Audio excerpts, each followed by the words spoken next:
할렐루야. 하나님이 함께 하시는 은혜와 평강이 여러분 가운데 충만하기를 기원합니다. 지금은 그 어느 때보다도 하나님의 도움이 절실한 때인 것 같습니다.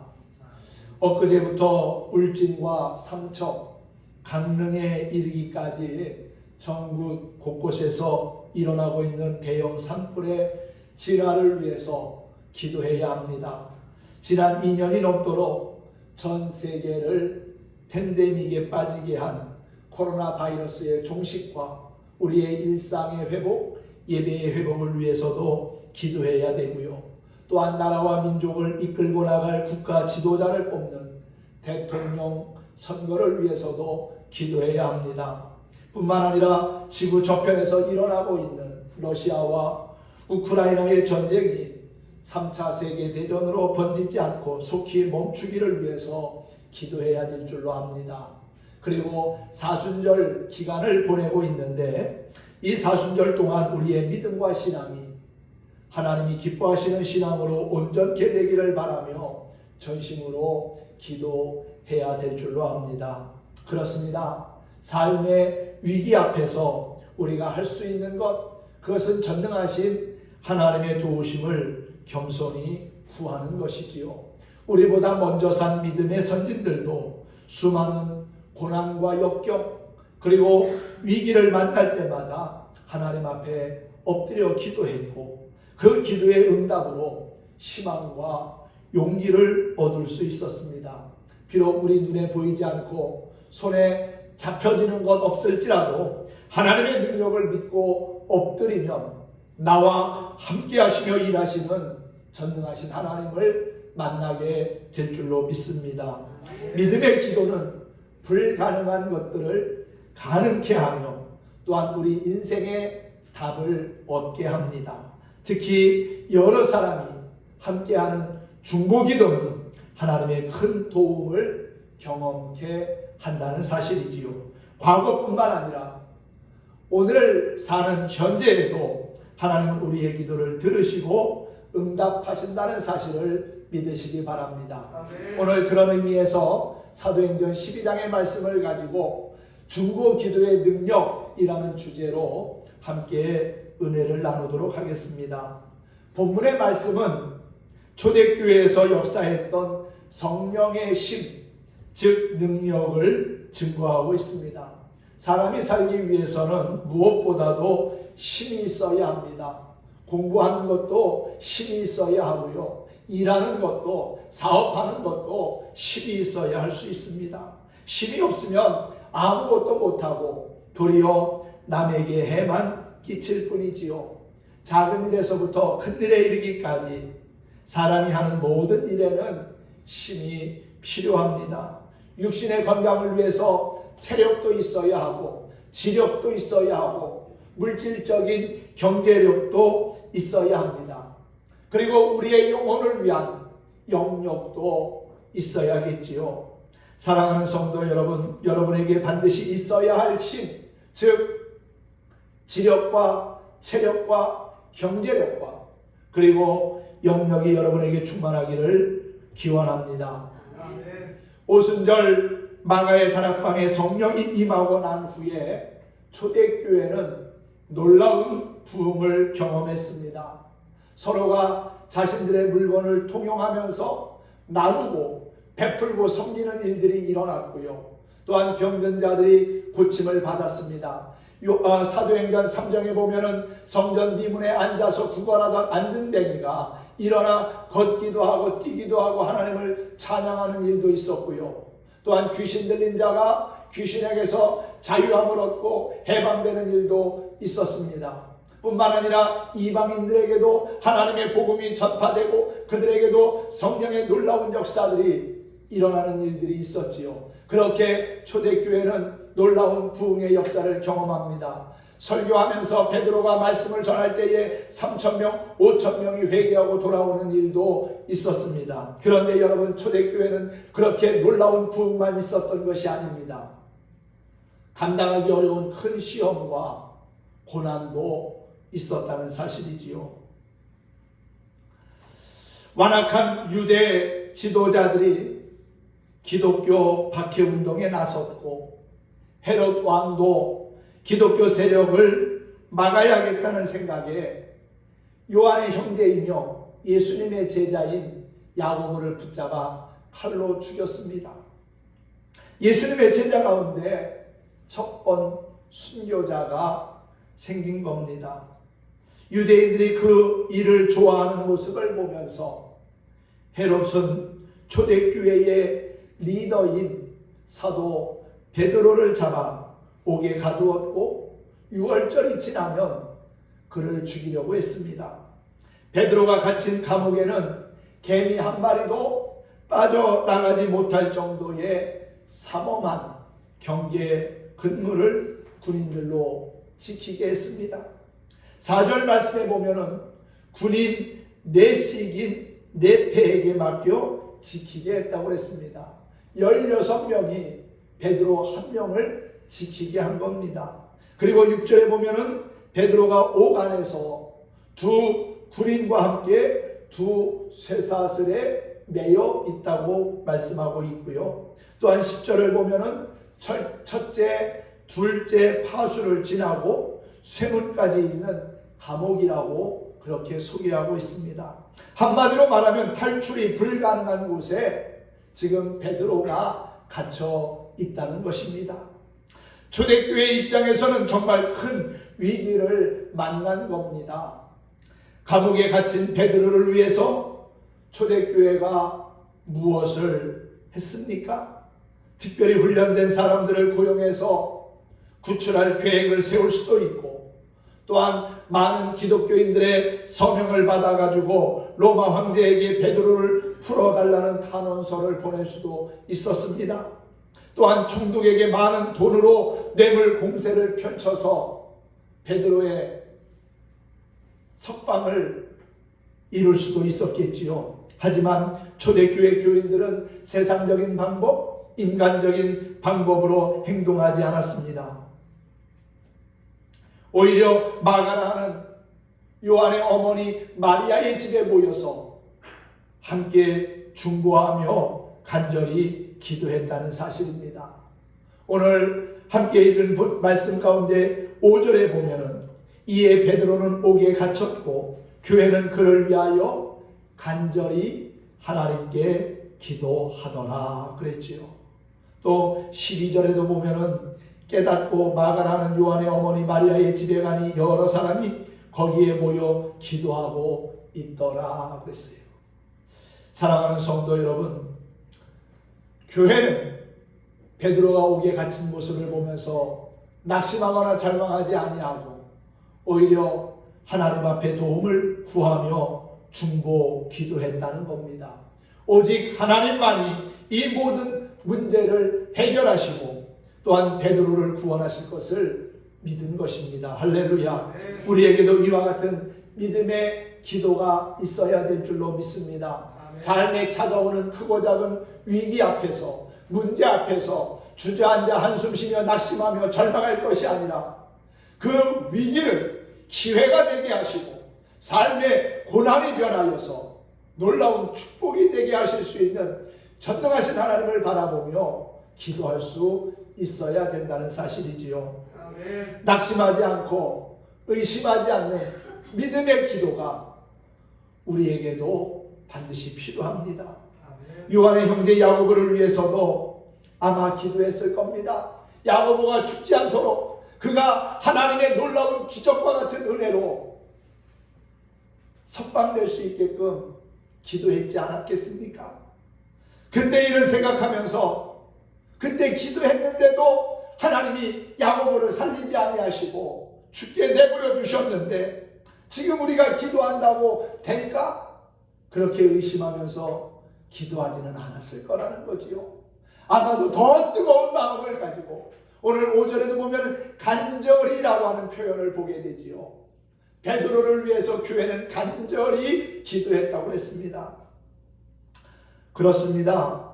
여러분, 그때 이 베드로를 위해서 함께 기도한 사람들, 그들의 간절한 기도는 하나님의 마음을 움직이는 능력의 기도였다는 것을 알게 됩니다.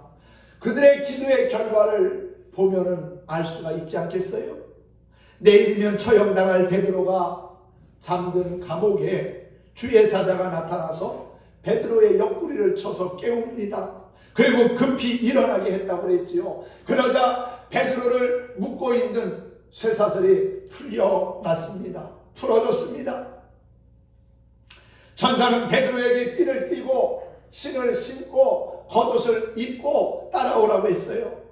그렇게 굳게 닫힌 옥문이 놀랍게도 열리고 쇠문이 저절로 열리는 역사가 일어났습니다. 베드로는 천사를 따라 나가면서도 생시인 줄 알지 못하고 환상을 보는 줄 알았다고 했지요. 그러나 거리에 나온 후 천사가 떠나자 그때서야 정신이 들어 하나님의 손길이 자신을 이곳까지 안전하게 인도하셨다는 것을 알게 되었습니다. 이 모든 것을 행하시는 분이 하나님이라는 사실을 깨닫게 된 베드로는 여러 사람들이 자기를 위해 기도하고 있는 마가 요한의 어머니 마리아의 집으로 갔습니다. 성도들이 간절한 중보기도하는 그 기적의 현장에 베드로가 간 것이지요. 사랑하는 성도 여러분, 베드로는 그냥 자유의 몸이 된 것이 아니라 이렇게 간절하게 합심하여 기도한 믿음의 사람들의 부르짖음이 있었기 때문에 자유함을 얻게 되었고 옥에서도 안전하게 나올 수 있었다는 사실입니다. 기도는 사람이 하지만 응답은 하나님께서 하십니다. 응답의 역사는 하나님이 하신다는 사실이에요. 기도는 모든 불가능한 것을 가능하게 하는 힘이 있다는 것을 믿고 늘 깨어 기도하는 우리 모든 성도들이 되었으면 합니다. 아멘. 무엇이 그들로 하여금 기도하게 했을까요? 한두 번의 실패에 좌절하지 않는 믿음이 그들로 하여금 기도하게 했다는 겁니다. 여러분, 한 번, 두 번에서 응답이 없다고 낙심하고 포기하면 안 됩니다. 기도는 언제까지 하는 겁니까? 응답될 때까지, 이루어질 때까지 하는 겁니다. 믿음의 기도는, 간절한 기도는 반드시 이루어집니다. 하나님이 역사하십니다. 스데반이 돌에 맞아 죽은 사건도 야고보가 칼에 비참하게 죽은 것을 보았던 사람들은 스데반과 야고보가 순교당한 것은 하나님의 뜻이지만 옥에 갇힌 베드로를 위해서 기도하는 것은 우리의 책임이니 우리의 할 일이니 우리가 기도해야 된다는 믿음을 가지고 간절히 기도한 거라고 믿습니다. 우리도 마찬가지입니다. 지난번에도 기도했는데 응답이 없어서 아무 소용이 없다고 생각하고 기도를 포기하거나 낙심할 것이 아니라 기도하면 지금도 살아계시고 또한 역사하시는 하나님께서 반드시 이루어 주신다고 믿고 끝까지 매달려 애써 간구하는 강한 믿음의 성도가 될 수 있기를 주님의 이름으로 축복합니다. 아멘. 또한 그들은 생명의 위험을 무릅쓰고 기도했습니다. 마가의 어머니 집에 모인 사람들은 자기 자신이나 가족을 위해 기도한 것이 아닙니다. 사랑하는 믿음의 사도를 위해서 언제 로마 병사들이 들이닥칠지 모르는 위험한 상황 앞에서 생명을 놓고 기도했다는 사실이에요.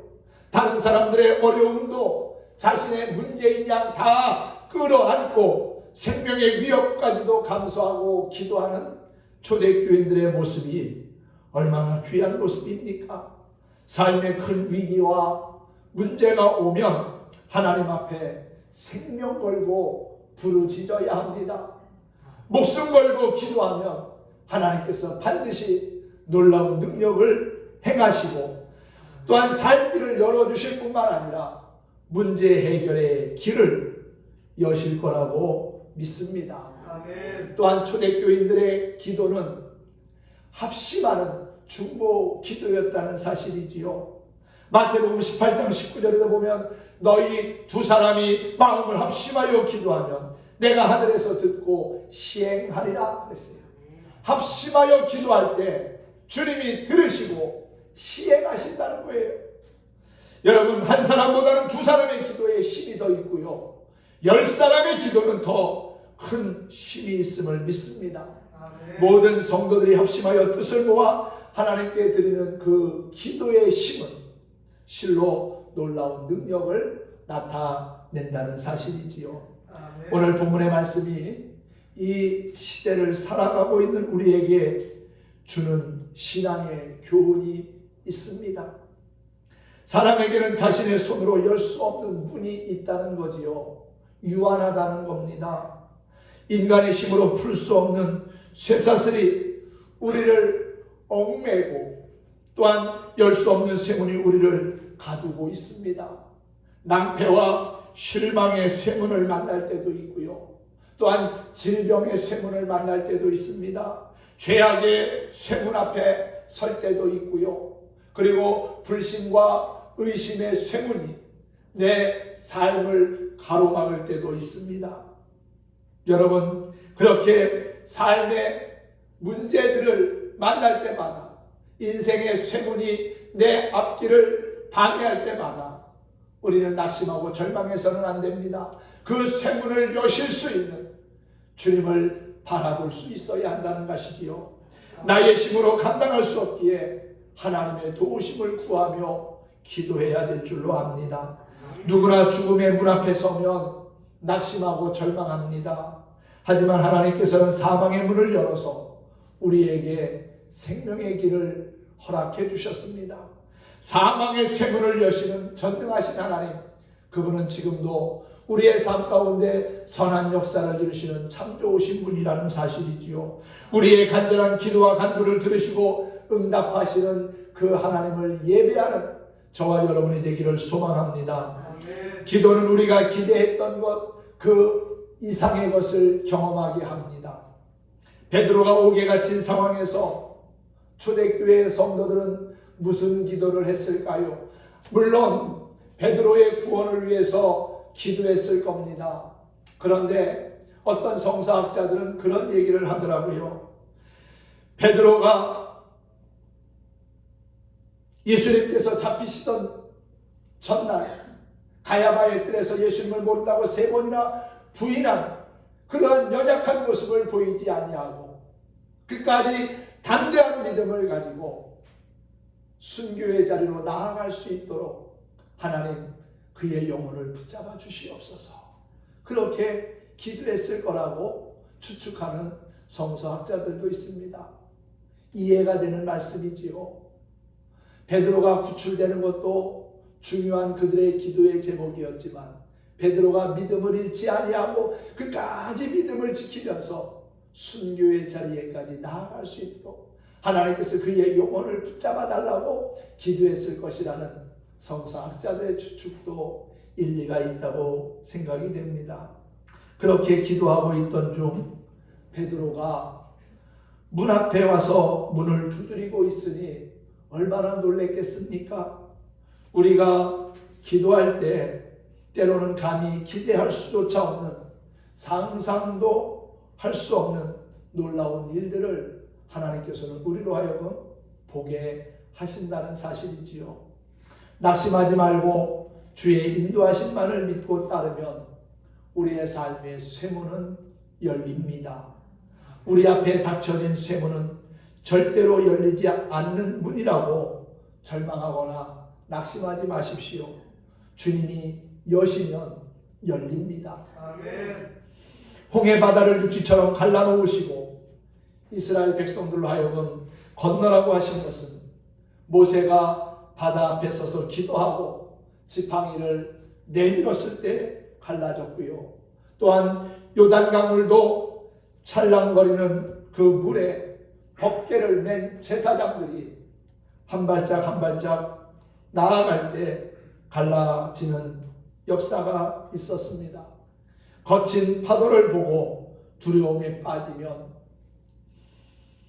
두려움에 사로잡히면 빠질 수밖에 없지만 주님만을 바라보고 걸어가면 그 파도는 지탱하는 발판이 되어줄 것입니다.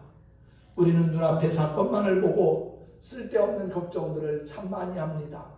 그러나 주님을 믿고 따라가면 성령의 인도하신 대로 이끌리게 되면 우리 앞에 놓여진 모든 삶의 문은 열리게 될 줄로 믿습니다. 아멘. 기도는 하늘의 문을 여는 열쇠와 같습니다. 이 열쇠가 우리에게 있는데 엉뚱한 곳에서 헤맨다면 얼마나 안타까운 일입니까? 여러분, 우리는 지금 사순절을 보내고 있지요.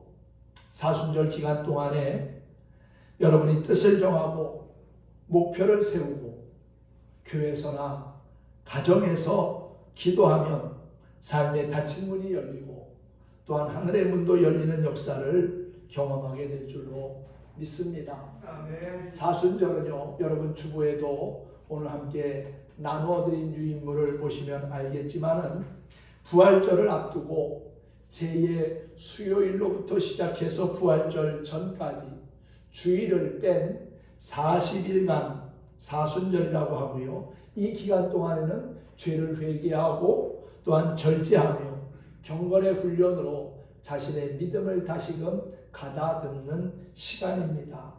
근본에 나를 위한 십자가의 그 사랑이라는 주제로 기도회를 계속 진행하고 있는데 이 기도회를 통해서 하나님의 크신 은혜와 사랑을 깨닫고 주님의 뜻을 따라 살고자 결단하는 저와 여러분이 되었으면 좋겠습니다. 사랑하는 성도 여러분, 기도하면 하나님께서 하늘의 문을 여십니다. 출애굽한 이스라엘 백성들이 광야에서 먹을 것이 없을 때 하나님은 하늘의 문을 여시고 그들에게 하늘 양식인 만나를 내려주셨지요. 영적 암흑기인 엘리야가 살았던 시대에 죄로 인하여 3년 6개월 동안 비가 오지 않는 끔찍한 가뭄이 있었습니다. 엘리야가 하나님 앞에 간절히 기도했더니 하나님께서 하늘의 문을 여시고 비를 내리셔서 살 길을 여셨지요.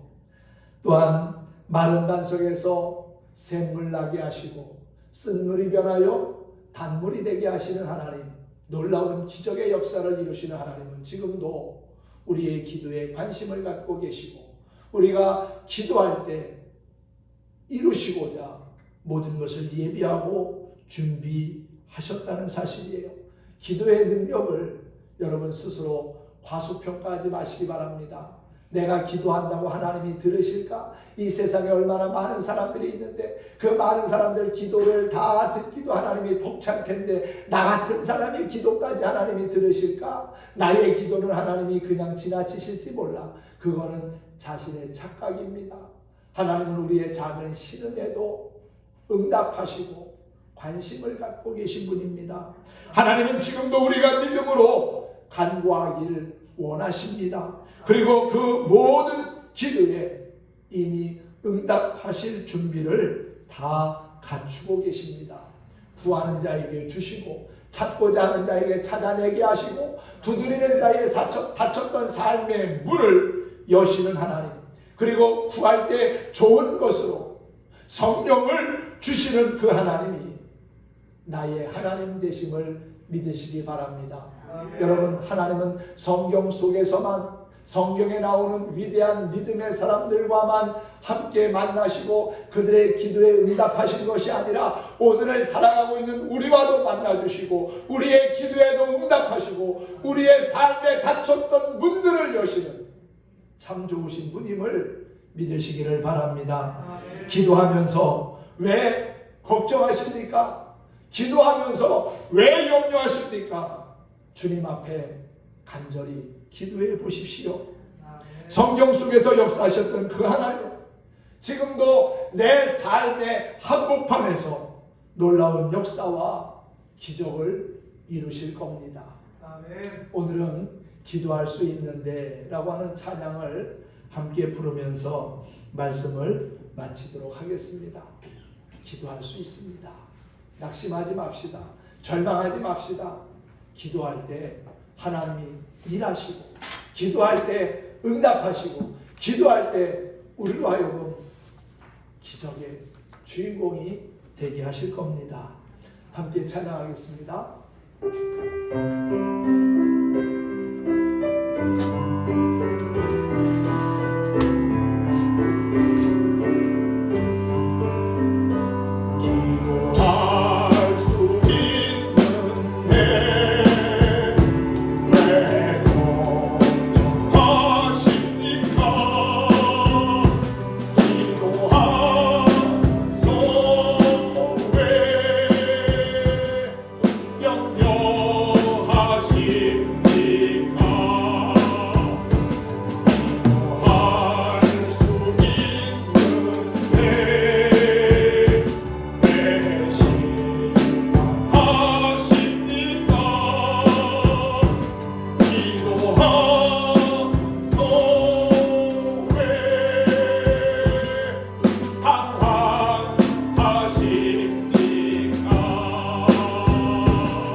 그렇습니다. 기도하면서 걱정할 필요 없습니다. 기도하면서 염려하지 말아야 합니다. 실망하지 맙시다. 방황하지 맙시다. 기도하면 하나님이 일하십니다. 기도하면 우리로 하여금 역전의 주인공이 되게 하십니다. 그리고 그 하나님을 자랑하는 간증의 주인공이 되게 하신다는 사실입니다. 여러분, 서로가 서로를 위해서 기도하며 믿음의 진보를 이루는 하나님의 사람들로 이끌어 주실 줄 믿습니다. 지금은 그 어느 때보다도 기도해야 할 때입니다. 중보기도의 능력을 다시 한번 깨닫고 기도하면서 삶의 위기를 헤쳐나가는 우리 모든 성도들이 되기를 예수님의 이름으로 축원합니다. 축복합니다.